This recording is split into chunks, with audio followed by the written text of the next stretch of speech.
সকাল সকাল আমি আর তনুশ্রী যাচ্ছি বিপত্তারিণী কালীমার বাড়িতে ছেলে মেয়েদের নামে পুজো দিতে। একদম সমস্ত বাসি কাজবাজ ছেড়ে স্নান করে দুজনে চলে এসেছি। এ সময় 10টা সাড়ে 10টার মতো হবে। আর শুধু হাজব্যান্ডের মতো একটু রান্না করে এসেছি, গিয়ে করব।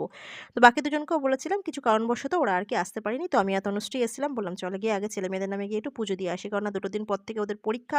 অনেক দিন ধরেই একটু মায়ের কাছে আসবো আসবো করছিলাম, হয়ে উঠছিল না। তো পুজো দিয়ে নিয়ে খুব শান্তি মনে পুজো দিলাম।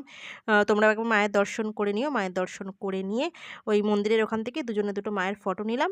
নিয়ে একটা পাশে একটা নিরামিষ দোকান ছিল, ওখান থেকে একটু কচুরি খেয়ে আমরা সেই চা বিস্কুট খেয়ে বেরিয়ে গেছি, কিছু খেয়ে আসিনি। তো এখানে একটা নিরামিষ দোকান থেকে, শনিবার ওরাও নিরামিষ খায়, আমিও তো নিরামিষ খাই, খেয়ে চলে এসেছি বাড়িতে। তো এসে এই চাল ভিজিয়ে গেছিলাম, এসে একটু করে নিলাম ফ্রাইড রাইস, সেটা একটা হাজব্যান্ডের জন্য রেখে দেবো, ও রাত্রিবেলা এসে খাবে। আর করে নিলাম একটু বেগুনি। ভেবেছিলাম আলুর দম করবো, কারণ আস্তে আস্তে ওই প্রায় 1টার কাছাকাছি বেজে গিয়েছিল, তো এসে আর আলুর দমটা আর করিনি। ফুলকপি গাজর কড়াইশুঁটি দিয়ে করে নিলাম একটু ফ্রাইড রাইস, আর একটু গরম গরম বেগুনি ভেজে নিলাম।